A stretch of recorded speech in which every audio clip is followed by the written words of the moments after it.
And now, the moment you've all been waiting for. To visualize it, it's going to be rough, I think. I think it's going to be really rough. Yeah. I bet you're dying to see this, are you? I have to admit, I got a bit of a semi when I was watching it.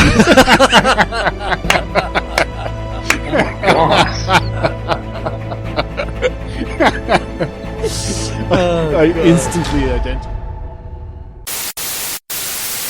Good evening and welcome to Is It a Bicycle? Season 8, Episode 24, the original and bestest ever TV and movie podcast. My name is Stephen Wrigley and I'll be your host for this evening. Beside me I have an old man who says he's not lazy, he's just selective about his participation. It's Mike, the McDonough. Live from Vegas, we have a man who this week was amazed to discover that Egyptians walk exactly like us. It's Sean, Isle of Cannes Leonard. And in the red corner, it's our cuddly killer, a man who's classy, sassy, and a bit smart-assy. It's Mark Leonard. So, this week, we'll be discussing some movies in the shape of, a movie in the shape of Jurassic World, and some TV in the form of Sense8 and Dark Matter. We'll also have some news and some previews. And coming to a bicycle near you. So, how's it going? Fantastic, Sean, Steve. good stuff. Sean, I believe you're sweltering. Oh yeah, it's 40 degrees Celsius over here. What's that in American? Huh? What's that in American? It's 118. Yeah. Oh, Jesus. Oh wow, that's fast, man. Do you like that? That's good. I was just gonna say it's like my balls are dropping for the second time in my life. That's what's happening. Everything in me is sweating towards the floor. Sorry, it's 108. Now I think about it. 118 is 48. Yeah. Let's not waste our time on math. Yeah. Let's talk some more about Sean's balls. Yeah. Mark, how are you doing? How's the bearded wonder? For those of you not watching me in camera, I now have a beard, which is a source of great hilarity to the bicycle crew and great consternation to my wife. Oh, really? What's the vote at home? Is it, are you getting 3 strikes or is she hanging off? Luckily, there are no strikes in marriage. Otherwise, I'd be in the dugout long ago. No, she's not a fan. She's not a fan, but I've explained to her that there's a time in every man's life when he needs to grow a beard. Yeah. And this is mine. It's not forever. Yeah. There will be a time in the future when I will no longer have a beard. It's just to save that 10 minutes in the morning. Especially when you have a young child in the house. It saves a lot more than 10 minutes. It's a big chunk of your day given back to you. But no, I mainly wear it for its beauty enhancing qualities. It's working. It's working. Yes. Well, I'm well aware of this, unfortunately. What do you reckon, Mike? Oh, he's definitely got that grizzled veteran look, doesn't he? He does, doesn't he? Yeah, I can see you throwing one on now over the next few weeks. What have we been up to this week? What have we seen? I've been watching a lot of trash TV. Have you? Yeah. What did I watch? Big Brother. Please say Big Brother. Nope, didn't watch Big Brother. I did Damn watch... it, Mike. Did you get to Hannibal? Yeah, I saw the first episode of the new season of Hannibal. Yeah. I totally understand why you kind of didn't get it. Ah. Yeah, it's one for the fans. Okay. Yeah. But even the cliffhanger, I didn't notice that you said there was a big cliffhanger. Yeah, they just totally fucking ignored the cliffhanger. Okay. You bastards. Okay. So maybe episode 2 they'll sort that out. Okay. Yeah. They're both good. I've seen both. I think they're so the wait the season 2 finale of Hannibal was the most implosive finale to any show that I've ever seen. Mm-hmm. Like, I was literally going, you're not allowed to do that in your TV show. Like that, how do you do a TV show now? What the fuck? Yeah. And then you wait for a year. And the first episode of season 3 is, oh, have you been waiting for a year? Well, I hope you've enjoyed that. Here's another week of waiting. Please, relish what is happening. Yeah, it's almost like the twisted mind of a serial killer was behind this. I also saw the Border, which is a Canadian action TV show thing. It's based on a fictional agency called the ICS, which is Immigrations and Customs or something. ISIS? Not quite, but close. So these guys, it's basically like, I don't know, the FBI and the Customs Service. Okay. Mixed up in one. And it's just awful. truly awful. Is it? Yeah. They made 3 seasons of this. And it's Canadian made, and it's awful. Who would have thought? Oh, this is season 3 you're watching? Yeah, it was season 3 as well. So okay. thankfully it's been cancelled. So unless you're truly desperate and out of Chicago Fire episodes, just stay away. So it was cancelled after 3 seasons? Yeah. Or just after episode 1 of season 3? 3, 4 seasons ago. Yeah. But that wasn't actually the worst thing I saw this week. Oh. That place of pride goes to Strike Back Legacy, season 5, episode 1. What's that? That's a kind of a British SAS type thing, where basically these special forces dudes go around the world helping posh British guys in trouble. And so apparently there's no problem at all with special ops guys chasing down bad guys through the streets of Bangkok. Right. Yeah. And the whole series has always been like that. I just watched it again to see if anything had changed, and nothing has changed. There's a kind of a common theme going through your viewing this week. You know, there's a lot of murder. Yes. Yeah. I seem to need a lot of violence in my life. Yeah. Well, the last UFC wasn't great. I think it wasn't bloody enough. Yeah. Maybe that's what I've only seen one fight from that yet. Okay, we'll say nothing. So yeah, I had to pick my battles. I went in to watch Cathal Pendred fight in the early prelims because he's an Irish guy. Mm-hmm. And I couldn't go as far as to say I know the guy, but he touched me on the shoulder once. Hang on. He fought in the prelims. Yeah. Early prelims. Okay, I'm wondering why I didn't see it. Maybe you you probably didn't watch watched the the prelims. prelims. Yeah. Okay, I'll have to go back and see the early prelims. See the early prelims. Okay. Yeah. Okay. I'm starting to be swept along in the tide for the McGregor-Aldo fight.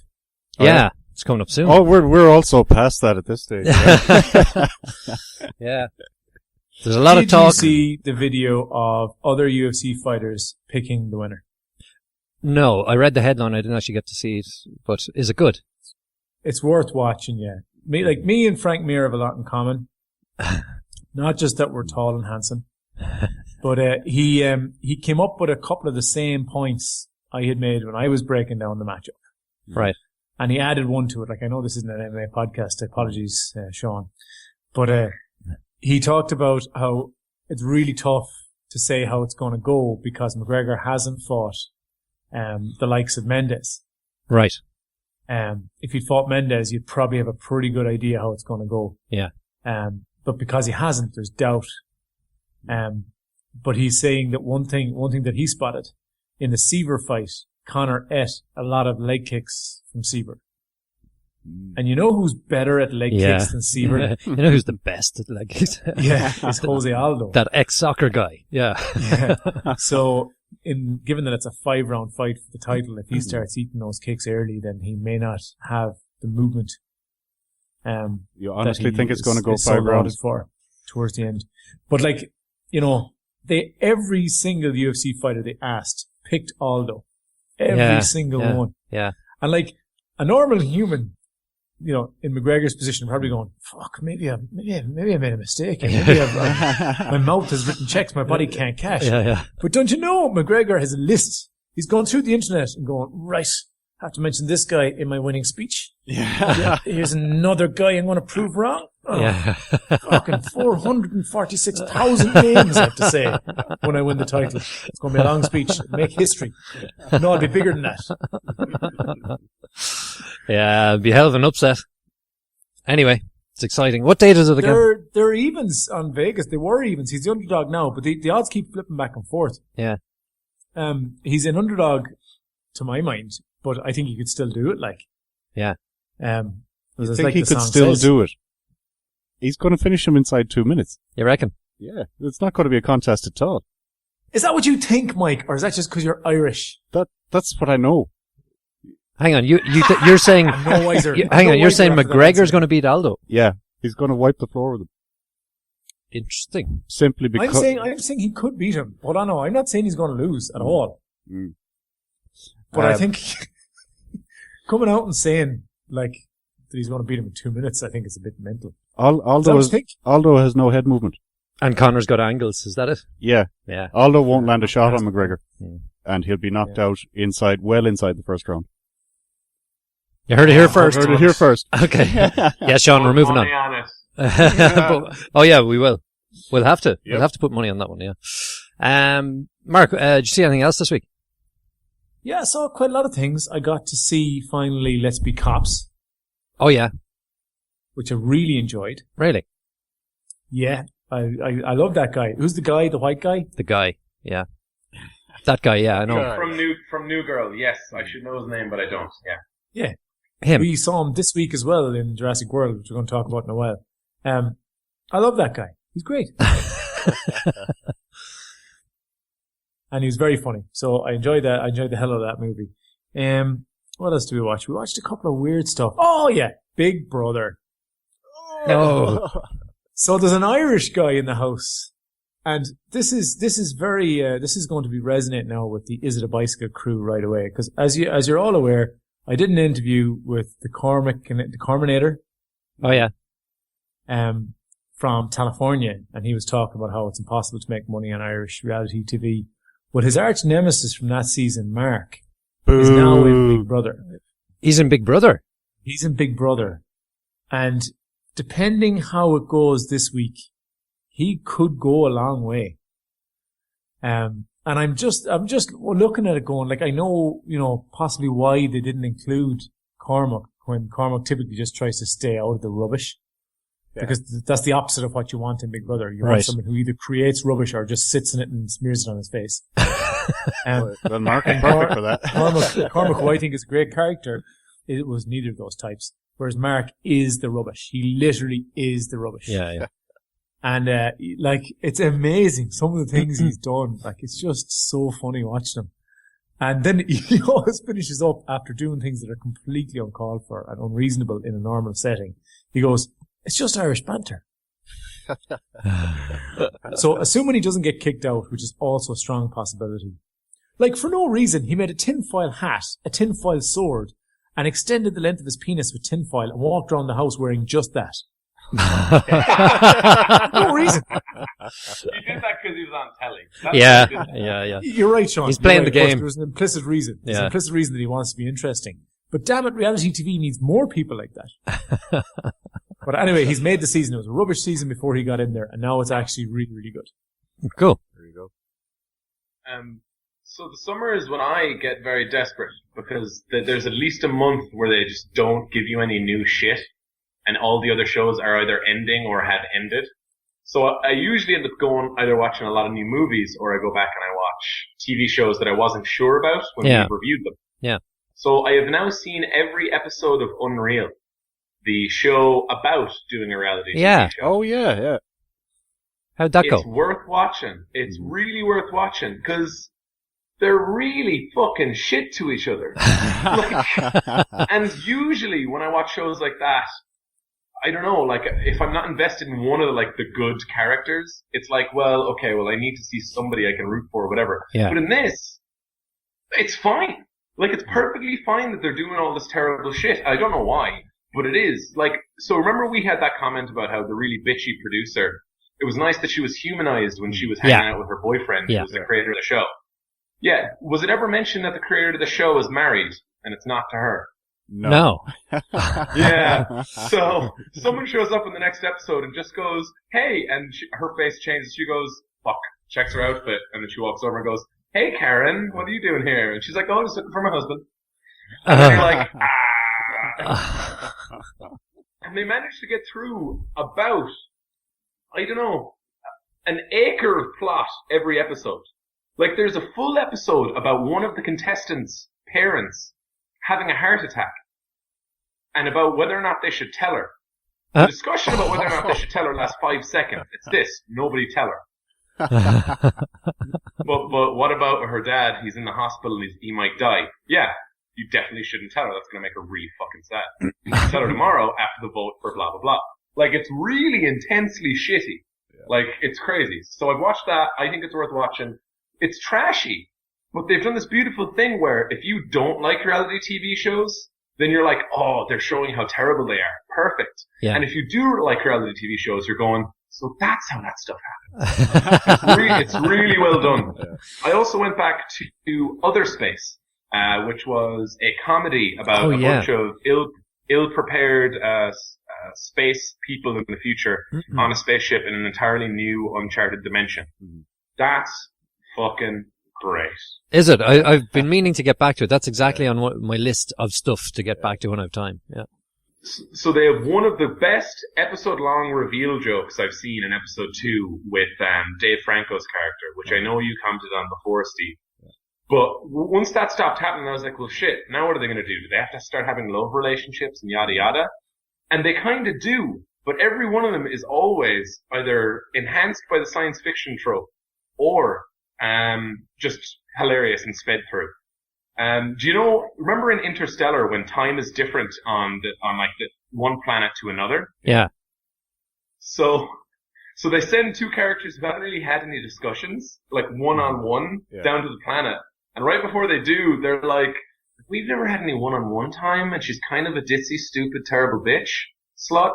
So it'd be great if maybe we swapped, maybe I just go alone or blah, blah, blah. And then she insults him and like, oh, haha, how are they going to get along? They go down there, and they're going to have to spend 8 months with each other, for instead of like 8 hours or something. So they managed to ramp that up to the most ridiculous heights of like believable romance and cannibalism, like fucking weird shit.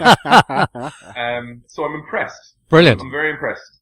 So I'm still watching that. So yeah, any other ones you guys remember and want me to follow up on, just fucking tell me, because otherwise I'm going to have to finally watch The Wire. So. All right. I got to a couple of finales this week, which is Game of Thrones. And no, Mike, I'm not going to talk about it. Honestly, No, there's no spoilers. No, do talk No, about no, it. no. I'll just go out for 5 minutes. I'm just telling you, thing. it ended. Okay, this Okay. season's ended, so you're free to go and watch all of them now, right? Yeah. Yeah. Mixed reaction to the ending is all I'll say. I've heard a number of people were quite horrified over the ending. Yes. Yeah. And a lot of us were overjoyed. Uh-huh. Okay. What else I see? Silicon Valley finale. Mhm. Did you see? Did you get to that, John? Very well made Brilliant. finale. Like Brilliant. a lot of red herrings, really funny. Yeah. Like, good stuff.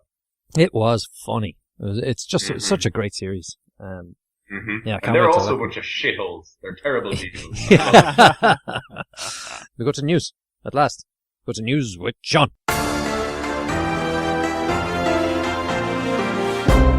A little movie came out this week, which will be reviewed in this very podcast. Jurassic World, starring Chris, put me in your movie and it's going to make all the money in the world, Pratt, and various other children who manage not to spit on themselves. So, this broke all of the records, essentially. Jurassic World made Hollywood history, and it made $511.8 million worldwide in a weekend. Wow. That's also the first time any movie ever in history, Jurassic included, has ever opened north of 500 million, which is crazy. So the breakdown for that is 204.6 million US total, 100.8 million Chinese, and then 29.6 in the UK, which in fairness for the UK is quite a lot of money. So that's well done to them. The closest is Harry Potter and the Deathly Hallows Part 2, which is 483.2 million. This is all the way back in 2011. And Jurassic World, while it did have a couple of movies about it 20 years ago, it didn't have a 7-movie run-up, backed by one of, if not the best-selling fantasy series of all time. So it's a huge, huge achievement. People were talking about the Avengers being the record that they beat back when the first Avengers film came out. So Marvel responded with a lovely drawing of Chris Pratt on top of the Indominus Rex, towering over all of the Avengers, which was very kind of them. Congratulate their buddy Star-Lord about his success. Another piece of news to do with betting and odds is to do with the upcoming James Bond movie, Spectre, which is supposed to be coming out in November. They're still filming principal photography, so it's getting a little close, but they've been doing this for a while now. I think this is the 24th movie, so it should be fine. The odds are to do with the next Bond, because eventually Daniel Craig is going to collapse under the weight of his own attractiveness and won't be able to do it anymore. And the thing that's interesting is that Damian Lewis of Homeland and Life fame was 25 to 1 to be the next Bond, which aren't like the worst odds in the world. I mean, my odds are a little bit worse, but they went from 25 to 1 to 3 to 1. Wow. And there seems to be no reason for this beyond bookies. Bookies were like, fuck it. I'm presuming this is just because time so that people can make bets. That's just what I'm guessing.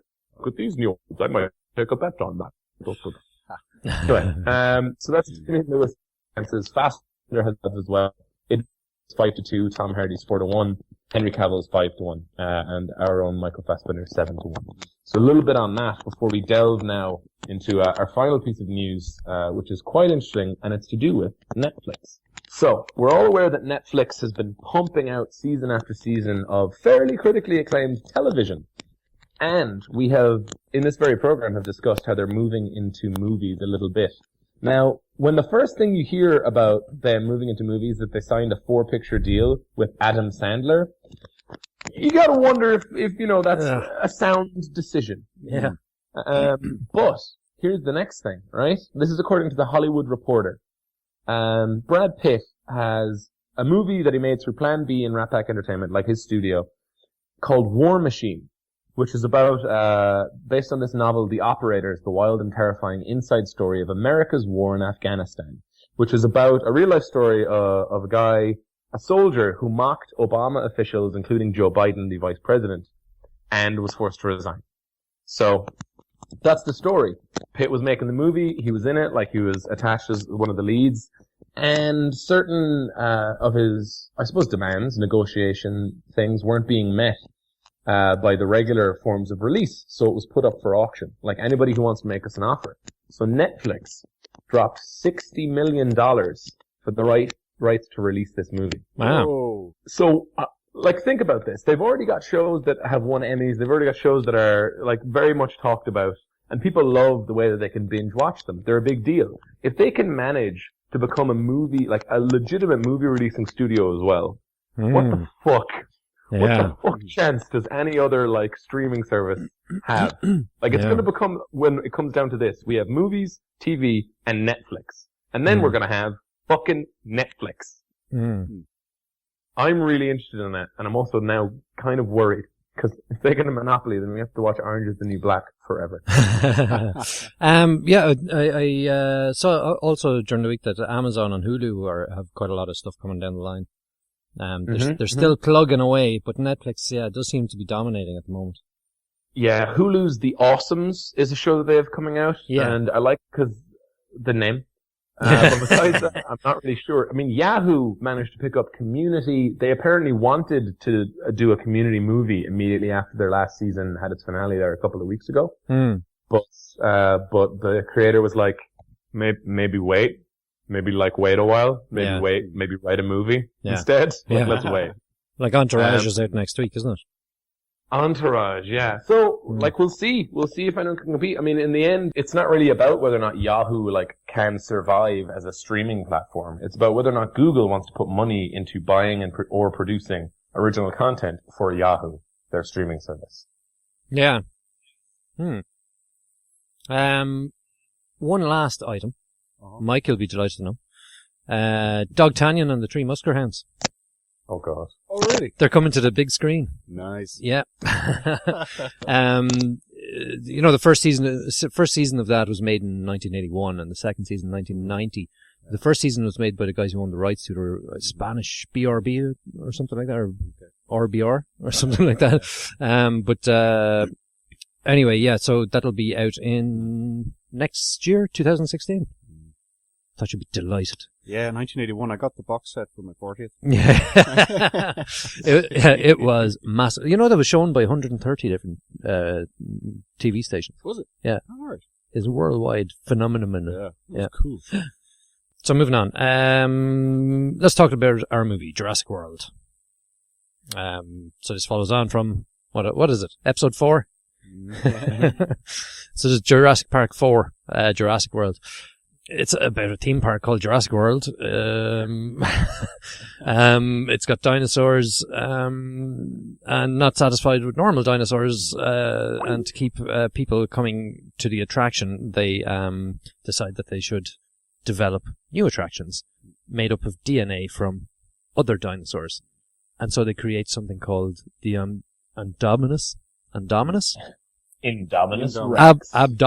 Rex. Which just happens to be a super killer, and with, a small little island with over 20,000 people on it visiting, what could go wrong? Yeah, so so this stars Chris Pratt. Thought he was very good, very likable, and so on. And I really hope he gets the Indiana Jones gig. Yeah, I think he see could. them do that. Yeah, I could see him as a good, entertaining Indiana Jones. Yeah. Did he have any opportunities for hat wearing in this? Don't remember. Every day is an opportunity for hat wearing. Do it. He certainly looked a bit kind of swashbucklery, he kind of had the waistcoat and shit on, so he was halfway there. Yeah. Bryce Dallas Howard wasn't mad about it initially. She kind of grows on you. Yeah. She was really good, but I don't know how she made it through the whole thing wearing high heels. They kind of pan out near the end. You see, she's still wearing heels. Yeah. She's after running through mud and rivers and running from dinosaurs and it's gas. The two kids that are in it. Now they weren't annoying as such, but they did kind of pull me away from the movie. Mm-hmm. They're kind of a distraction. There's a lot of build up at the start with them, and it's just like, okay, why are they here? And then I realized that the movie didn't actually need them at all. Mm-hmm. And I don't know why they put them in there other than to definitely have kids in it. Mm-hmm. So kids can relate. Yeah. Or, add another element of tension, which I didn't think was required either. Yeah. I know there's that whole story and feel good thing that they needed at the end. But anyway. I'd say they probably said when they were making the movie, okay, we could make $300 million on our opening weekend, or we could put some fucking kids in it.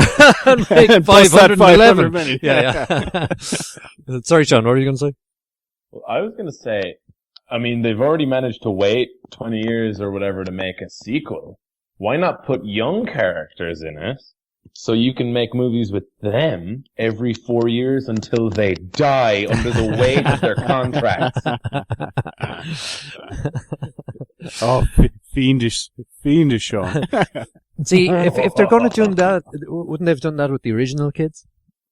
They didn't know about franchises back then. Yeah. Okay. Back then, people just made movies because they were good. Yeah. I thought this movie was, I was expecting it to be a bit cutesy and so on, and it wasn't. Mm-hmm. I didnn't think it was cutesy. It wasn't too cute. It was kind of cutesy. It's not perfect. Bryce was quite cute. Yeah, she's cute as well, yeah. It's not perfect, but it's exciting. Mm-hmm. And I think it's a classic summer blockbuster. Mm-hmm. Kind of keeps to the spirit of the original. Doesn't rehash too much, except for run, that kind of thing. Yeah. And there's a few plot holes I kind of wasn't too happy with, not so much nearly continuity as well as plot holes. Things like, there's so much technology on this island, right? Mm-hmm. They're developing all this new DNA and new blah, blah, blah, and there's so many computers and all this kind of stuff. But the second the shit goes down, not one of them has a mobile phone or walkie-talkie that works. On this tiny little island, it was just like, that's ridiculous. That wouldn't happen. Never mind that there's a dinosaur chasing them, and I'm not thinking that wouldn't happen. I'm thinking that mobile phone wouldn't go down, You think maybe they should have tested their equipment? Yeah. Oh yeah, the other thing was, the mercenary element to it. Mm-hmm. I didn't think that was needed either, and they ended up not contributing much at all, in my opinion. They could have been better. Yeah, absolutely. There was one particular scene when I just thought, oh, I love these guys. Right. And then they kind of wasted the opportunity a bit. Yeah. But maybe in the sequel. Yeah. So what do you think of it? I obviously wanted to hate it. You went in with your hater hat on. Yeah. I was fully... Because that's how you enjoy life, Mike. Yeah. I was sitting there with my arms folded, saying, right, come on and fucking impress me. Go on, I fucking dare you. Here comes 2 hours I'll never get back. Yeah. And it was really, really strange for me, because, it was quite well made. The CGI and all that was good. The dinosaurs looked good. The acting was pretty decent. And I thought the pacing was excellent. It transitioned from scene to scene very well. And there was no kind of lull where you're thinking, oh, come on. Except for the kids. See, that's my point. That's why. Well, you've nailed it there. That's what disturbed it for me. Was that it was going like that, like you say. But anytime I went to the kids with it, I was just like, jeez. Yeah. Hurry up and get back to the main story. You know what I mean? Yeah. But therein lies the weirdness for me, because I was sitting there watching this thinking, okay, who's the main character? Right. Because you've Bryce Dallas, and she comes on screen, you think, okay, she's the main character. And then she fucks off for half an hour. Yeah, it was the Abdominus Rex. And then, sure. Well, you see, the Indominus Rex, they don't give him enough screen time, because they're saving him for maximum impact. Then I thought maybe it's the owner of the park. He's pretty decisive. He's getting stuff done. Yeah. And then they kind of leave him alone. Yeah. The kids are just bait. Chris Pratt does fuck all until the third act. And even then, he doesn't actually achieve anything except not get eaten. So when it came down to it, I realized, and I don't know if this is a moment of genius or insanity on Spielberg's part, but the protagonists in this movie are the raptors. They're the only ones that achieve anything, and they're the only ones that have an actual character arc. They change. And they have a love story as well. It's fucking nuts. It's true. So, I don't know whether that's a criticism or a claim for the movie makers. Spielberg didn't direct this, but... Is it not Spielberg? No, not this one. All right. No, it was Colin Trevorrow. Colin Trevorrow. Yeah, my apologies, Mr. Trevorrow. Yeah. Yeah. Well, now I'm just thinking about Mike's review, and yours as well, because I don't really disagree, but I hadn't really considered this stuff. Are the kids necessary? Yeah. I mean, the whole movie, you were asked about the main character. It's an ensemble, which is kind of a cheat, because there's going to end up being a main character. But I think if you had to call anything, it has to be the family, right? Because all of the relationships really are about putting together this perfect family, right? Mm-hmm. It's about the kids being worried about their parents having a divorce. It's about the aunt being buried in work and never seeing her kids for like the past 4 years or whatever. Because she's busy inventing fucking dinosaurs because she's a genius. Even though geniuses should know that that's stupid. Anyway, and do you know, like the whole thing is really about the unity of the group, I feel, more than anything else. Which is interesting because I also just saw San Andreas this week and it's the exact same deal. It's about the unity of the family, bringing them together in the face of this doom, which is CGI rendered spectacle. I thought it was about an earthquake. No? Sorry, go on. Sorry. So what I would say is that the active characters, because most of the things are reactive, right? The kids are reactive because all they're trying to do is get the fuck away. Right. The active characters are the Indominus Rex, Chris Pratt's character and Bryce Dallas Howard's character because they're trying to get to somewhere. You know what I mean?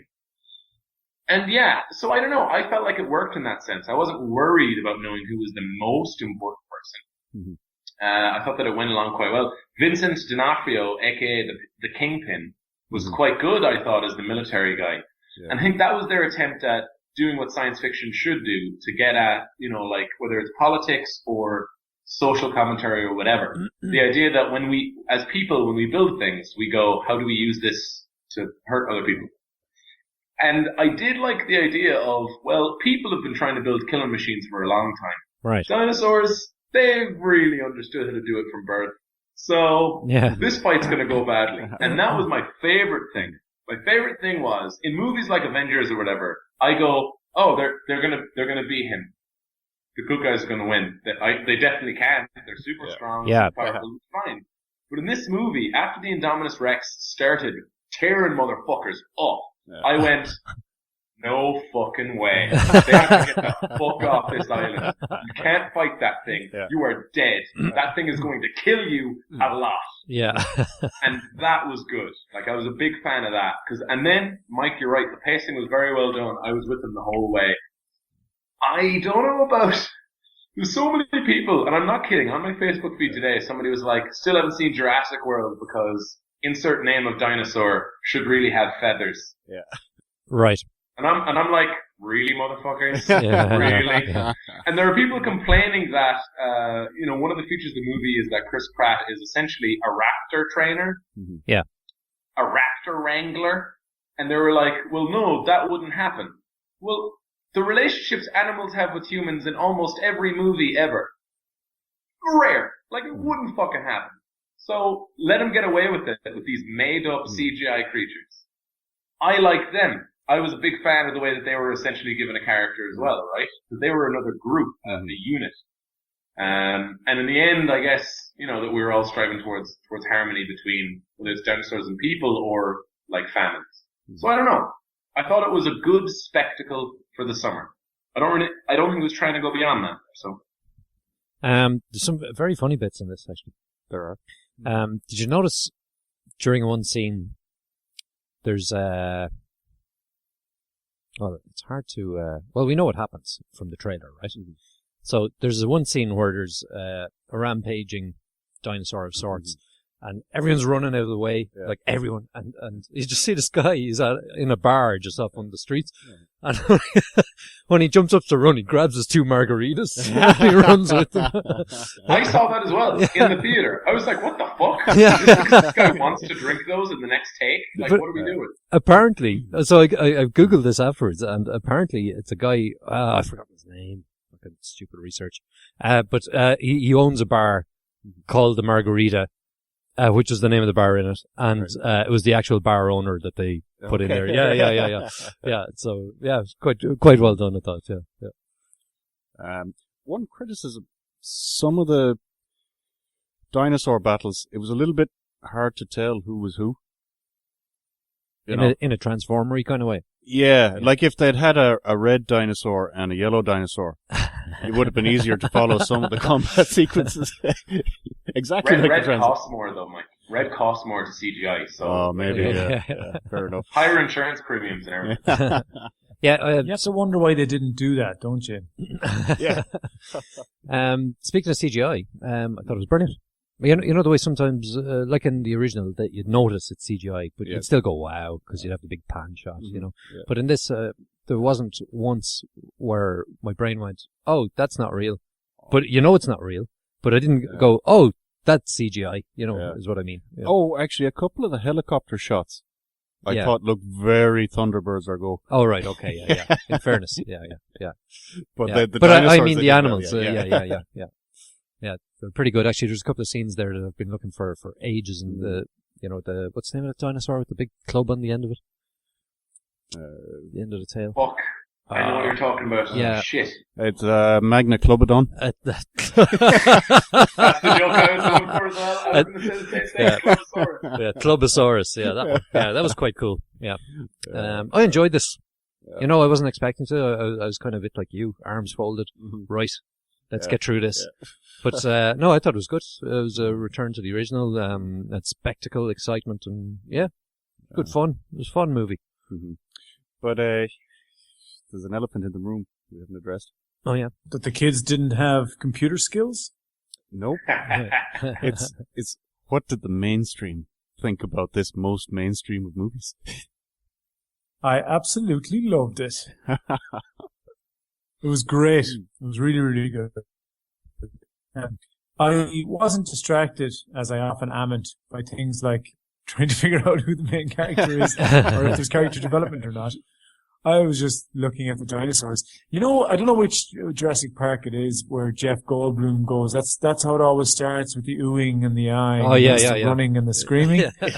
And it was exactly like that. And at some stage, Michelle said to me, she says, "There's not much going wrong in this one," like, and I said, "That's how it always starts." But no, and like it's such a visual spectacle. It was really good. I didn't find the kids that annoying, you know. I thought they had a couple of nice moments, and there had a few good lines between them that weren't that bad. And you know, it's always good to have somebody helpless in jeopardy, so that someone has to save them. You know, it gives you a couple of those heroic moments that we all want to see. I thought Star-Lord was really good.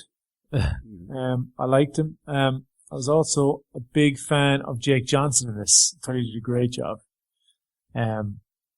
Jake Johnson being the guy that we couldn't remember the name of earlier, is it? I'm not sure why you thought I couldn't remember his name. I certainly didn't have the benefit of a Google to find out. But Jake, I do apologize. You're a fantastically funny actor. And I've actually been laughing at you for the whole weekend solid, it seems. But no, he was really good. There's one particular scene, an attempted romantic scene with him that's really good. It's really funny. So I loved it. Like you said it, Mike. It's a mainstream film. I am the mainstream audience, and I wish I had $500 million to spend on it. Do we know how much it would cost to make? Probably $4 billion. No, just out of curiosity, because as we see now, they've made 500 over the weekend. Yeah. Yeah. So I'm just wondering where they hit we've passed the marketing budget, which is probably about half of the entire budget. Yeah. You know, I have no idea. Remember we were talking about Disney, with Tomorrowland. Yeah. Taking a bit of a beating. Was it 215 million or something they're in the hole for? Yeah. Something like that. I was just curious. Yeah. I didn't know. I don't know how much it cost to make things. I reckon it had 109, somewhere in the region of 150 to 190 million. Wow. So on the back of that, do you think the next one they might ramp it up a bit, spend a bit more? They have to. I wonder if that 190, it must have been just the movie rather than the marketing budget as well. Because the marketing budget for Tomorrowland was 150 million. You know. I don't know. I don't know what to say. Yeah. Anyway, no idea. But yeah, if they ramp it up, I guess they'll have to, as you say. Yeah. One thing, I think the next one literally has to be put a bunch of dinosaurs somewhere where a war is going on, then make the armies have to join together to fight the dinosaurs. Because at this point, we've already seen, look at the attractions. Oh no, they've managed to escape again for the 5th time in 25 years. Yeah. Jurassic World. Let's have dino riders and shit. Let's figure it out. Terminator, Genenosaurus, or something. Yeah. Yeah. T-1000 Rex. Yeah. Boom. That's the one. One last thing that I had on this is that so it was a packed house when I went to see it. Right. Completely packed. And one advantage I had was something that I wouldn't usually get to see, which is there was a baby, or at the very least a very small child in the movie. So usually, knowing the kind of movie it's going to be, that would be a disadvantage. I would worry about that. But the second the movie starts, there's an egg and a dinosaur starting to poke at it and get out, and it's pretty creepy, to be honest. It's pretty creepy. And the baby immediately goes, and it starts crying, and I'm like, wait. This might be shit, but it's also a perfect emotional barometer, right? Because I don't need to worry, because I'm partially analyzing it while I'm watching it. I'm worried about story and character and yada yada. Doesn't fucking matter. What they're trying to do is get an emotional reaction with made up shit. So this baby is going to be perfect for that throughout. And a couple of different times the baby went off, and I was like, you know what? This is pretty fucking terrifying. This is something you should be afraid of. Thank you, baby, for having more emotion than I. So yeah, I like to thank the couple in seats F and D in row 12. Yeah. Sean, do you want to give it a mark? I do. I thought this was a good spectacle movie. Not good for much else, but fuck it. I think it's a 7. Mark? I think Sean is bang on the money, you know. It's a really enjoyable film. It's not high cinema or anything like it, but if you go and see it, I dare you to not enjoy it. It's a 7. Mike? Yeah, I really want to shit on this, but I can't. the Raptors swung it for me. I fucking love Raptors. I'm going to have to give it a 7. Yeah, 7 for me as well. Yeah, absolutely. Yeah, it was good fun. I'd watch it again, actually. Yeah. Chris Pratt, like I say, can't wait till he's in Indiana Jones if he gets it. But I'm behind you, Chris. Okay, next up we've got First of our TV, which is Sense8. Who wants to tell us about Sense8? Sean. So, sorry, go ahead, Sean. Oh, I didn't mean to take that one. I'm sorry. So Sense8 is a Netflix original from the Wachowski siblings. It revolves around a group of people who are linked in some manner, and it seems parts of what they see and experience are bleeding into each other's lives. In the pilot, we don't know how, or really why, but some ideas are suggested. It is a very much multicultural, multi-ethnic cast with many different settings and locations. Yeah, so the Wachowskis, who we know, of course, from The Matrix and so on, they did this, but I have a feeling that they may have been under a little bit of someone was leaning on them a little bit for this, for Netflix. Because why do you say that? Just in that, it's very multicultural. There's 8 characters. They're all around the world. But they all speak English. I had a problem with that. Oh, okay. Now I see what you mean. Well, what I was going to say, the multiculturalism, I think, is something they endeavor to have. Like Cloud Atlas was kind of similar in a lot of ways. Yeah. Even though they use the same actors for multiple roles. And also, you would think that at least for some of the different aspects of cultures they showed, like LGBTQ, perhaps might be fairly important to them, given that one of them used to be a man and now is a woman. Oh, sorry, I didn't know that. The Wachowski siblings now. That's why they're not the Wachowski brothers. I see. He went from Larry to, I think it was Lana. So instead of Andy and Larry, it's Andy and Lana. Very good. What you think of this, Mike?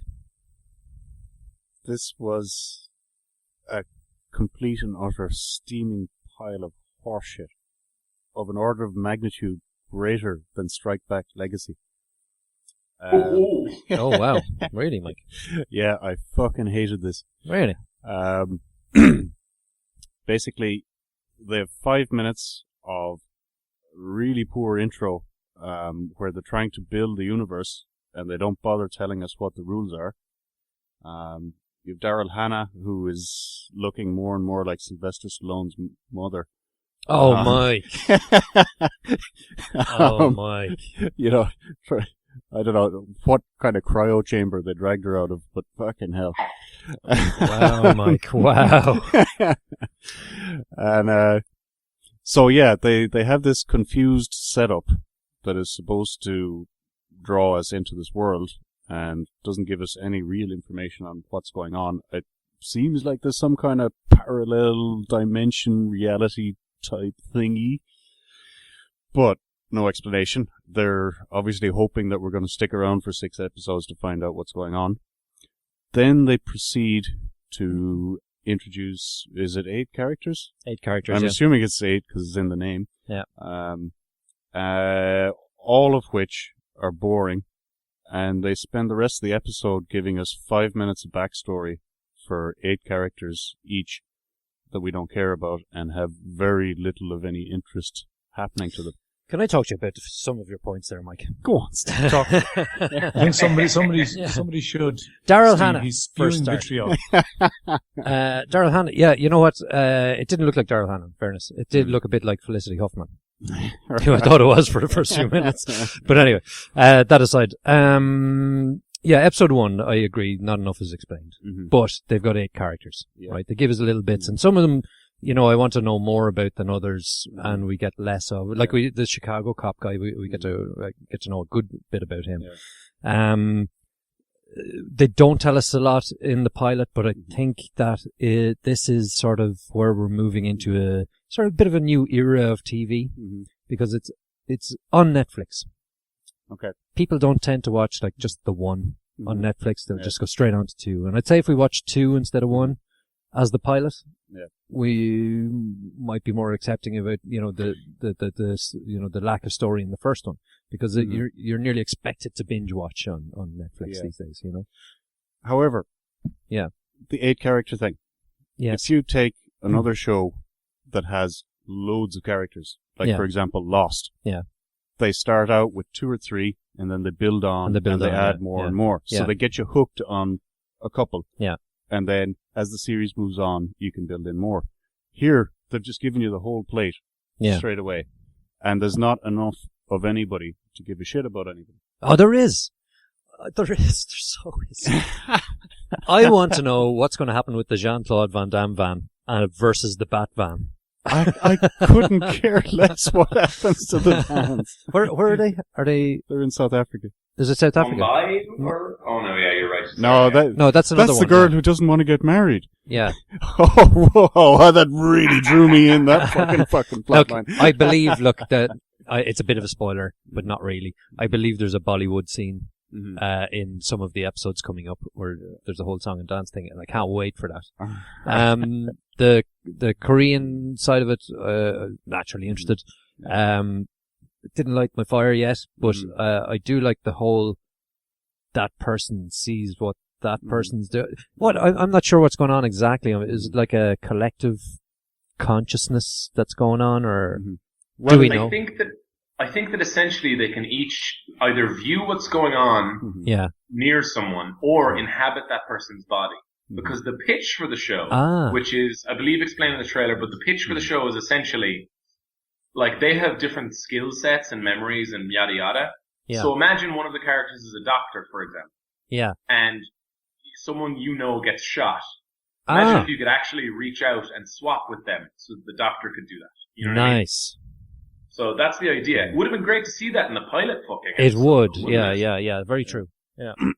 Yeah. So, you know, I'm not disagreeing with you so much. Yeah. I just think I quite like when you disagree with me, Steve. Yeah. Just looking at other angles, really. Like on the face of it, episode 1. Yeah, we're not told enough. Yeah. You know. I mean, a pilot's job is to hook you. Yeah. Yeah. And Jesus, I didn't do it for me. Right. Okay. Yeah. They might have focused. Yeah, that's true. Yeah. I would nearly agree with you. There's some characters there that I found more interesting that they didn't explore as much as the other ones that I was sort of like, oh yeah, great. Here's Chicago Fire again. And actually, what you mentioned about Netflix is quite interesting, because in Netflix, if you watch a pilot and it's shit, you've got another 40 shows you can put on immediately. Yeah, you know, but so the next button is right there. You know. Yeah, but the pilot is probably more important on Netflix because of that. But you don't have to press any buttons for episode 2 to happen. This is true. Like, you're going about it the wrong way, Mike. It's that you have to do something and not watch it. You don't have to do anything to watch it. All they need to do, and I think they're relying on their last 5 minutes for this, all they need to do is to get you to watch just that little bit more. Right? I mean, maybe it'll get better, you know? Maybe they'll give me some of that good shit later on, you know? Some of that shit you've been waiting. The hook is in the first 30 seconds of episode 2.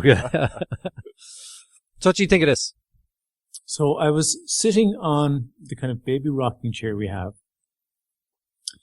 just after completing my Saturday morning feed. I gave my wife a break from the baby feeding on Saturday and Sunday nights. And I realized I'd made a terrible mistake. The kid was asleep and my hand was under it. So I wanted to watch TV because I'd already gamed a little bit when he'd been sleeping properly in his crib. The control is so far away. No. So the remote control was too far away. I couldn't get to it. So then I said, "Look come on. Like, you've seen MacGyver and Mission Impossible. There's a way out of this." And then I realized, look, hold on. This is a PlayStation 4. Back in the 60s, this thing could have powered Apollo. So I jumped into the video section in PlayStation 4 where I'd never been before. And I was going to go into my own streaming TV, or my own TV that I've on my own machine, my own computer. Then I said, no, there's an app here called Netflix. I've heard about this. So I jumped into it anyway, not knowing what I was going to watch. And I hadn't, had the good sense to check with the podcast folks and what we needed to watch. So I just went in basically knowing nothing. And then I saw this giant ad taking up the entire screen for a program called Sense8. I don't really know very much about this. So that's like sitting beside someone you don't know. You can start talking to them about what if they're an asshole. And then you've started the conversation. The next thing they're telling you about, their single serving friend, and you're in a club where people fight each other. But I said, look, I'm trapped here. This kid's going to sleep for an hour at least now. So let's give it a shot. So that's how Sense8 wound up on the podcast this week. It's basically Avery's fault. You can blame it all on him. So, do you remember In Your Eyes, that film we watched? Yeah. Yep. Which I quite liked. It made my top 10 for the year, actually, that film. There were vague elements of that kind of thing in this, right? I didn't know the premise that Sean described, and I agree 100% that it's a pity they didn't showcase more of that. Along the lines of where Neo opens his eyes and goes, I know Kung Fu. That kind of thing, It would have been better if there was a bit more of that going on. Where they would switch to the Indian girl and they'd go, I speak 14 versions of Indian? As typically a lot of them would in that country.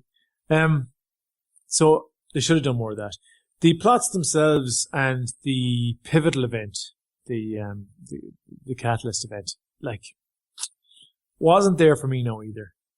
And I had to actually go to great effort to not watch the second episode, but I felt it was worth it. And then I turned it off, and then I went, well, I still can't reach the remote control. And I've already been burned by Netflix. How many chances do you give this guy?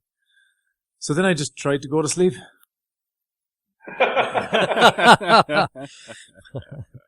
Could you go to sleep after watching that? That's the question. The whole sitting up on the bed scene and... No, it's not that bad. As shows go, it's quite skillfully crafted. It just didn't pull me in. The fact is, if it had been any good at all, in the position I was in, I would have watched another episode to see. But I had no motivation whatsoever to see more of it. So it's a pity, because I love the Wachowski brothers. The Matrix are my favorite films.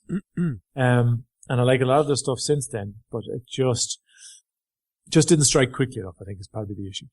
That's, I think, our general feeling here, but from what you've been saying and so on, and you know what, I agree with you until Sean told us what the premise was.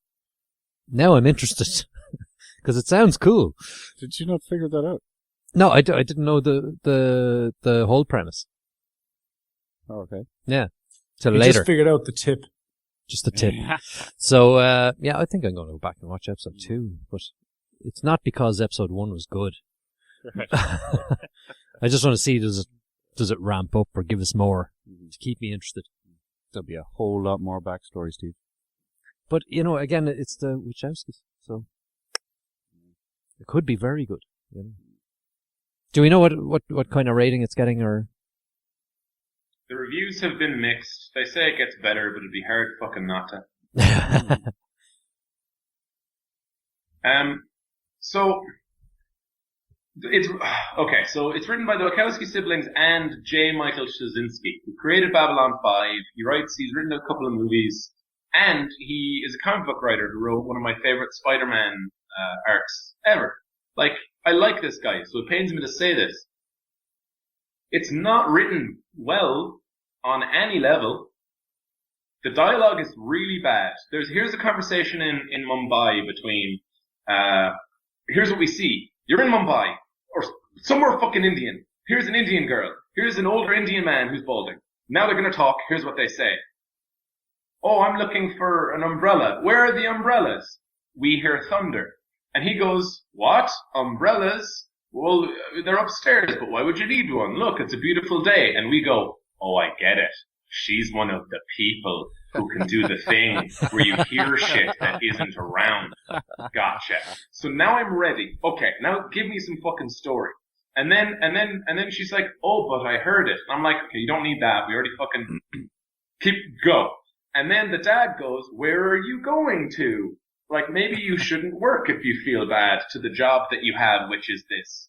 And then she goes, well, the job that I have is that, but blah, blah, blah. And he's like, well, don't work. You're going to get married soon. And we're like, oh, she is engaged. She is going to get married soon. Useful information. I'm glad that every one of these sentences gives us information about her, like one would in a dating profile or a shitty TV show.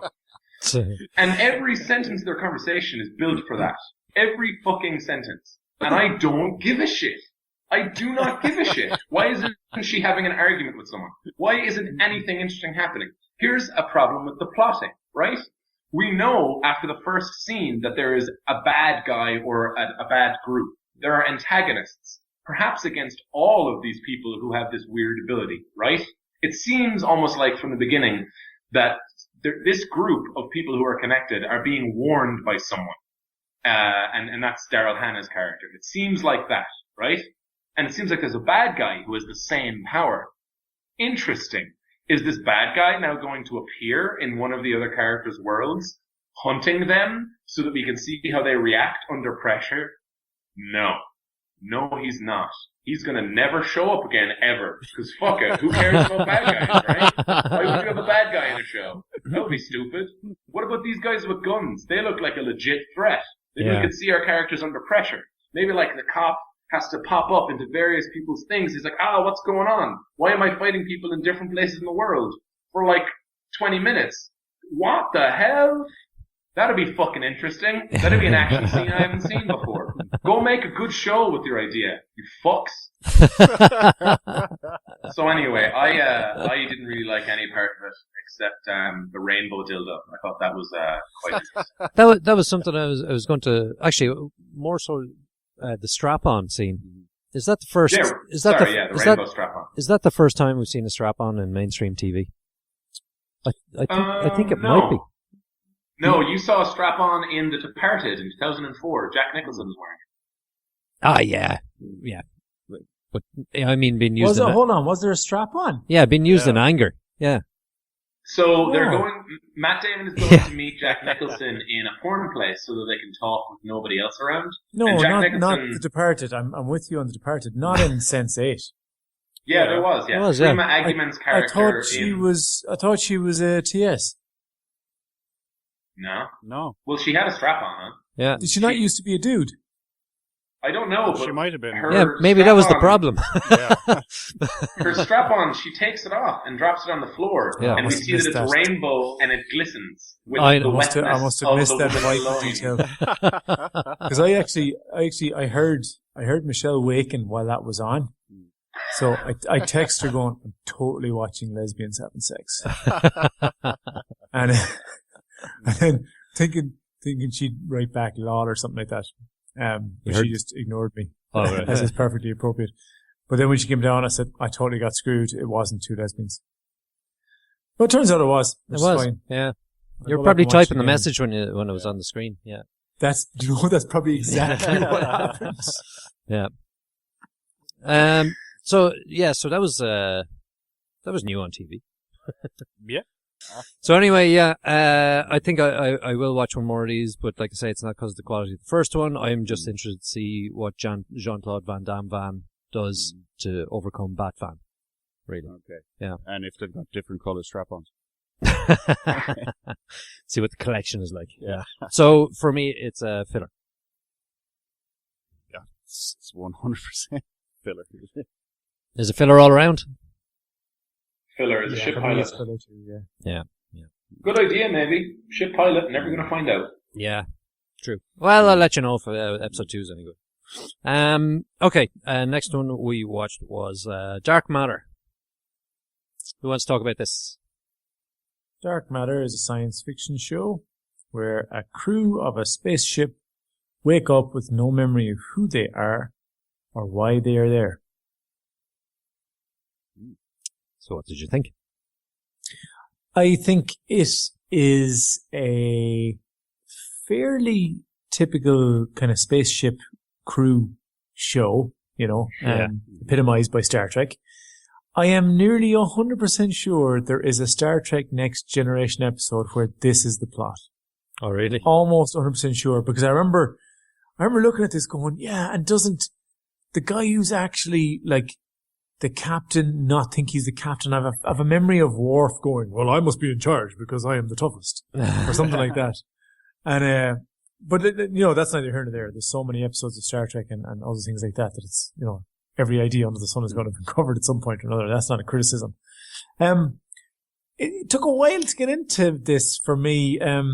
It was a bit jarring. It looked kind of B-movie-ish at the start, until I kind of got used to the way it was lit and the sets and all, and I stopped noticing them. But I noticed them a lot at the start, and I was going, oh, this might be a bit too B for me. But I don't actually think it is a B TV show or anything like that. I think it's a perfectly decent attempt at a science fiction show. Just took a while to get through that. I don't know if the budget is where maybe it should be, or else it's just that the times have moved on, but that particular class of TV show maybe hasn't caught up as well. So there's a couple of interesting characters in it. I think there's a lot of by the numbers Star Trek clone stuff being done, but I don't think it was done badly. They are probably missing a little bit of originality. Like there's a lot of things in it that are borrowed from elsewhere. The start is shot very like the start of Pitch Black, if anyone remembers that, Vin Diesel. Mm-hmm. And it reminded me of that very much. But no, it's not the worst thing I've seen ever. What did you guys think? I thought it was great. First thing I noticed, it was kind of B-movie looking. Yes. This is what we're talking about. I liked the fact that it was so familiar. I didn't have to waste any time trying to figure out what was going on. This is exactly what, sorry, just not to interrupt you, this is exactly what AJ told me, that you'd love it, the Firefly and whatever the other one was. Yeah. Firefly, Star Trek, Andromeda or whatever it was. Battlestar Galactica. Yeah. I'm just waiting for Katie Sackhoff to show up in episode 2. Like, it's almost guaranteed. Yeah. This is the, what do you call it? It's the kind of show that you need in your life. We can watch all the fucking Danish subtitle fucking legacy crap that we want. That's kind of important TV. And we can watch Big Brother to kind of rot our brains. But you need something to center yourself on, to, like a baseline TV show that you're going to just tune in every week. That was a good fucking show. This is who I am. This is how I see reality. And, I think is a worthy addition to that kind of. It's got the right thing. Stereotypes for you. Yeah. It's got stereotypes down pat, I would say. Well, that's exactly, AJ, one of our most dedicated listeners. So he takes to say, it's got a tough guy, a hot chick, mysterious teen, the big black guy, Asian who's good with blades, and the funny one who's the looks of a master con man or thief. Yeah. Security specialist, pilot, thug, and medic, maybe? But he said, but fuck it, it's set in space, so it should be good. And even the sounds of the weapons were cool. So, oh, yeah. Yeah. That's very important in this kind of show, that you get the sounds of the weapons right. And I thought they did a good job on that part. Yeah. And, they've thrown in some symbols that maybe they don't quite understand. All be revealed in later episodes. Yeah, that could be really exciting later on down the road. Tell you what. You're waiting for me to criticize this, aren't you? Oh, I can't wait to see episode 2. No, I can see the merits to this, but I just thought it was pretty average. But but that's what you were saying. You're saying it's B-movie-ish. So, but sometimes average is comforting. Yeah. Average is familiar. Average makes us feel safe. Well, there you go, Firefly, and what's your other one? Andromeda? Star Trek. Yeah. You never got over Firefly, you know. No, I'm still cut up about Firefly was far from average, but before we go down that road, if you go back and look at an episode of Star Trek: The Next Generation now, a lot of them were very average. There's a few standouts, right? Darmak and Jalad at Tanagra. Take your word for it. A couple of those were fairly transcendent for the time, but by and large, they weren't too far from what this dark matter was. So I don't know if it's okay or not to still do that nowadays. But as Mike said, it's like putting on an old leather shoe. It fits the same way it always did.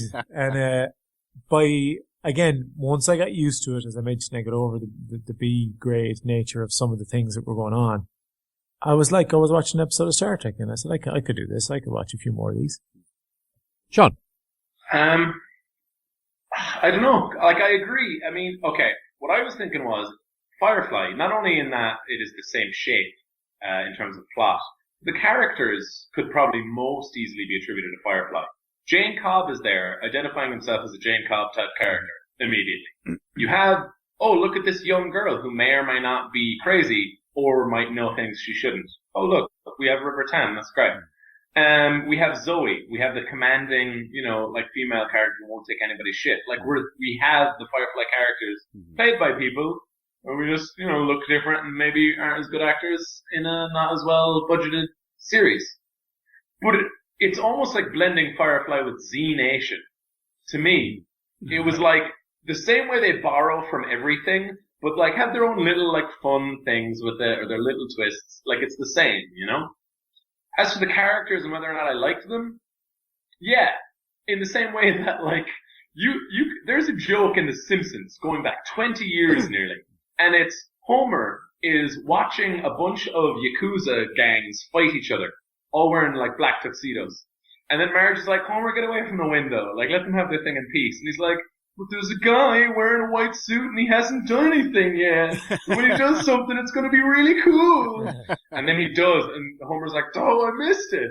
They have that character in live action in this show.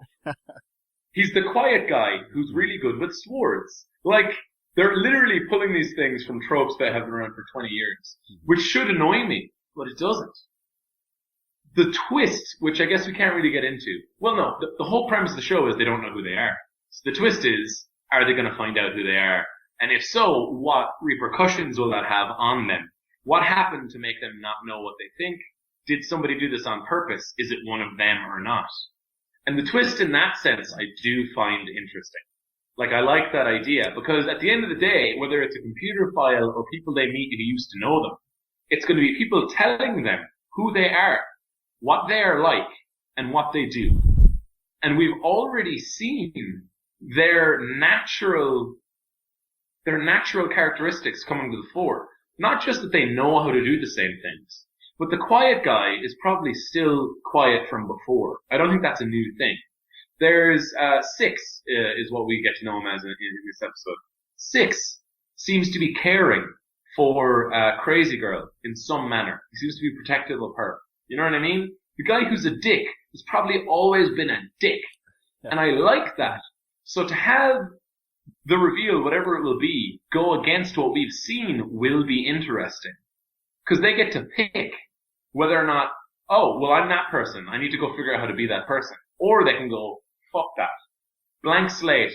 I am whoever I want to be. I'm going to be whatever I think I should be. Which could be refreshing for some characters depending on their history.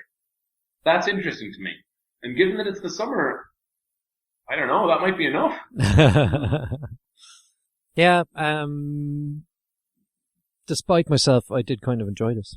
Really? Yeah. That does shock me, Steve. I know, yeah. I thought you'd be hating this from No, like you said, the guy who's a bit of a dick, he nearly ruined it for me because he was a bit too much of a dick, but I can see how he can come in useful.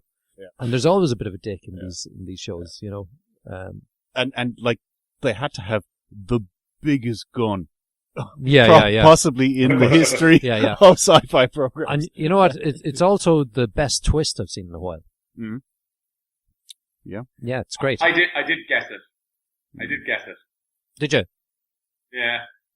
Fair play. Just like on the way, no, but just like in terms of a twist. I don't know. I think that they overplayed their hand a little bit. Yeah, maybe. Yeah. Interesting, though. Yeah, it is. Yeah. Yeah. So I can't really give this filler because I will. But you want to give it filler, don't you? Yeah, I kind of do. But you every fiber in your body is revolting against this. No, I mean it absolutely starts off great, and it had me fairly hooked. Yeah. First half of it. It was the second half that I had problems with. But the twist then sort of drew me back in again, and sort of going, yeah, I kind of enjoyed that. Yeah, I think I'm gonna have to watch another one of these. Yeah, so it's thriller for me. Yeah. Yeah, this is right up my street. It's so average, it's brilliant. So I'm going to watch definitely the whole series of this. That's a bold statement, Mike, saying you're going to watch a full season. It is. I'm going to watch another episode, and I will decide then if I will watch a third. So it is filler, but it's it's thriller, but it's only just for me. It's just over the line. Yeah, it's going to be second episode deciding it for me as well, because I want to see like them do a mission. You know, like I want to see them go do a thing together, because that's what it's going to be about. I feel like that's what every episode is going to have to be about, and every now and then they'll pepper in details about their past and stuff. So yeah, for me, it's going to be a thriller, reservedly so. You know what's going to happen? Like 3 episodes in, they're going to find out that some people are shooting at them, and they're called Reavers. You know, just before we move on to the trailers, I apologize, Steve. I just wanted to point out that literally all of us said 7 filler thriller. Uh-oh. That's a streak. That's a streak. Uh-oh. Hang on. Literally, we agreed on everything. Hang on. Letting everybody know. We haven't seen the trailers yet. They don't count really, do okay, so next up we'll have some previews and come to Bicycle. Hear you.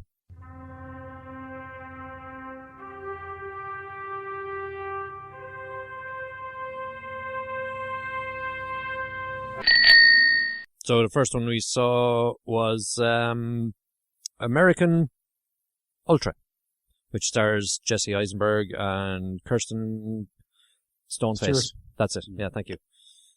Which is about a dude who's really stoned, and he's always stoned, and he works in a convenience store, and then somehow finds out that he's got skills, and he is forced to put his skills to work. It's like The Long Kiss Goodnight meets Zombieland.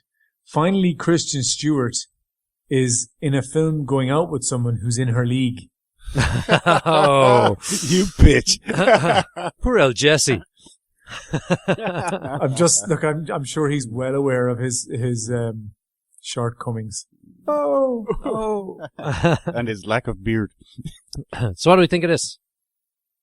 I cannot wait to watch. I know. I was going to say you just listed 2-3 movies there, and I said this is so up the street. Yeah, yeah. I cannot wait.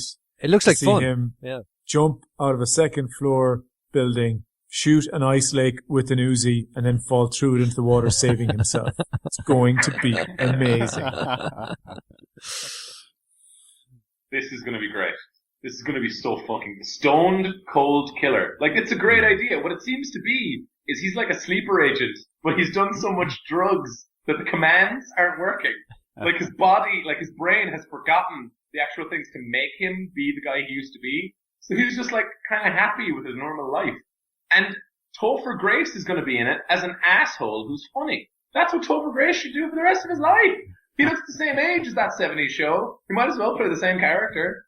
I'm so excited. And the action scenes look well done, well choreographed. They do, actually. They look very smooth, yeah. I liked that about it. I actually felt kind of sorry for Jeremy Renner in this, because I just thought this should have been the Bourne Identity 4. Stoned but alive. Yeah. You looking forward to this? You watch yeah. this? Yeah. Definitely going to watch it. Yeah. It looks like fun, all right, yeah. The next one we looked at was Rock the Cashba, which is Bruce Willis, Kate Hudson, Bill Murray, and Zoe Deschantel. Chanel. What was the name of that movie? What was the name of this movie? Did I call it Rock the Kashba? Yeah. Right? Do you not know? I thought this was from your time, that song. It is, No? yeah. Rock the Kashba. Yeah. Okay, I thought it was just Casbah. I was like, what? What's happening? This is going to be the best film This Bruce depends Willis where has you're been in since Home Alone. Bill Murray's in it. This was in Home Alone? Bill Murray's in it. I'm in. Bill Murray's the lead. Yeah. Bill Murray was also in that shitty Japanese movie. That was a great movie. Lost in Translation, the critically acclaimed Sofia Coppola directed award-winning movie. Yeah, Yeah. You're right, Mike. If it's anything like that, we might hear about it. Boom, Sean. Boom. Yeah. The people are with me on this. No, they're not, Nick. They're not. Yeah, I know a lot of people didn't like that, but I just saw them as uneducated and ignorant. I'm not talking about you, Mike. Just in general. So Rock the Kashba is about a down-on-his-luck music manager. He discovers a teenage girl with an extraordinary voice while out on a music tour in Afghanistan. Takes her to Kabul to compete on the popular television show Afghan Star, says IMDb. Yeah. So this looks good. Looks like fun. Bill Murray in his element. No. Yeah. No, it's not going to happen. I can't wait for this. This is going to fall flat in its fucking face. You're wrong, Mike. You're so right. About so many things, but this is the most recent. So what do you reckon, Mark? It's going to be the bomb? It's going to be the bomb. Yeah. Seriously, the best since Home Alone. What's the Home Alone reference? Tell us. Oh, am I the only one that knows that? I don't know. You better enlighten us. Oh, there's a video parading around the internet. It's not exactly going viral, but it is giving people the sniffles. It's Martin's Life. All right. Oh, yeah? Yep. You probably know it, do you? Oh, yeah, we know do, yeah. Martin's Life, all right, What's yeah. the Bruce Willis? The Game of Thrones. Oh, it's Bruce Willis. So in it? it's Oh, about sorry, this- you get it. it's Yeah, yeah, about yeah, yeah. this, Yeah. a mother and father who are obviously from Cork, based on their accents, Cork and Ireland, which is the very south of Ireland, who are the stereotypical parents that just don't get what the youth are up to. Yeah. So the father comes in while his son is watching Game of Thrones. He continues to make... What's this supposed to be? He It's Game of confuses Joffrey with Macaulay Culkin, or Macaulay Culkin as he refers to him as, from the film he titles At Home Alone. It's brilliant. Watch it. It's fantastic. It's a great video. Actually, if you all haven't his seen it. videos- Martin's Life. All those Martin's Life videos are fantastic. They're on the button. The referendum one is brilliant. Oh, it's brilliant. It's brilliant. They're brilliant. Anyway. The gays be marrying the lesbians. I'm back to Rock the Casbah, right? Rock the Casbah. Concentrate now. Yeah, I think Bill Murray could be really good in this and back on form. Not that he ever left his form, but we haven't seen him in a comedic role like this in a while. So Yeah. I'll tell you what, when this comes out, you all can come back on your hands and knees wearing sackcloth and ashes and apologize to me. I'd say, Mike, we're sorry, you were right. So, Sean, what did you think of this anyway? I don't know That which just way to sounds like go. something I'm going to do, Mike. I don't know which way it's going to go, like, completely. I don't think it'll be as terrible as Mike is saying. I feel like I'd be in league with Mike if there were unknowns cast in this movie. Like, the actual story seems stupid as fuck. But the story is, there's this tour manager, and he plans a silly tour in Afghanistan for no good reason. Uh-oh, SpaghettiOs.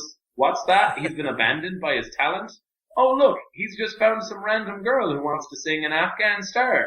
I hope that they can learn about each other's cultures on the drive and the eventual performance of her song that she sings. That's only interesting if you tell me Bill Murray's going to be in it doing Bill Murray shit constant. Yeah. Like, genuinely. And if they can manage to do Bruce Willis in such a way that he's taking the piss out of himself, but not in as obvious of a way as like Expendables 2, Yeah. then I'm super happy. Because if he's involved in like a road trip buddy movie thing, and they do that well enough with the individual jokes, then it'll be good. Otherwise, we're only going to be there because we know these people and we feel Let's hope it's not that. Yeah, and Mike's wrong. We're all hoping that. The last one we looked at was the Stanford prison experiment, and this is interesting looking. It's about the psychology department in Stanford. Decide to do an experiment. And no, they take 12 or 24 students. 12 of them are going to be prisoners, and 12 are going to be prison guards, and they will be playing these roles for 2 weeks. And they put cameras on them. The psychology department are observing. They tell them don't be hitting each other and shit like that, and take it easy, and we'll see what happens. And then the shit goes down, and it goes from there. Yeah. So. It's still cited constantly in like sociology, psychology, philosophy texts. This experiment, like, and it's 1977 or some shit when they did it. Yeah. It's surreal to see and go, oh, that fucking happened. But also you're like, well, no, of course that happened. It's weird. Yeah. Yeah. Yeah, I'd heard about this in the past, and it seemed like a crazy thing to do, but to visualize it, it's going to be rough, I think. I think it's going to be really rough. Yeah. But I bet you're dying to see this, are you? I have to admit, I got a bit of a semi when I was watching Oh my god. I instantly identified with the guards and my Judge Dredd mentality. I just can't wait to see them bomb the shit I out am of the law. This could well be my movie of the year. Can't wait. It's definitely worth the look anyway, I think. Yeah, for sure. Yeah. I don't know if this is kind of one of those that I don't know if I'll be able to sleep after. That's Insidious, no problem. But this kind of stuff, it's just too real. So I think we're going to have to stick this on the list anyway. Yeah, so anyway, that's the last of the previews for this week. Are we done? Is that it? Do we want to tell everybody what we'll be reviewing next week? No, I have to try and remember the ones I wanted versus the ones we actually picked. So we're going to be watching Ballers. Ballers. Now, if you're a fan of balls, don't be too distracted by the name, because there's a lot more going on in this show featuring The Rock than just balls. Mm-hmm. And also, we're going to be watching The Whispers. No, Yeah. I'm not sure why, but that definite article seems to be important. Yeah. The Whispers. Yeah. It's not just the one. It's many. Yeah. Plural. Yeah. Plural. So if you fancy watching those TV shows, you want to give us your opinion, drop us an email, podcast@isitabicycle.com. And you can review it all with us, or tweet us at isitabicycle. Brilliant. Right. So that's it for this week. So from Mike, Mark, Steve, and Sean, stay classy.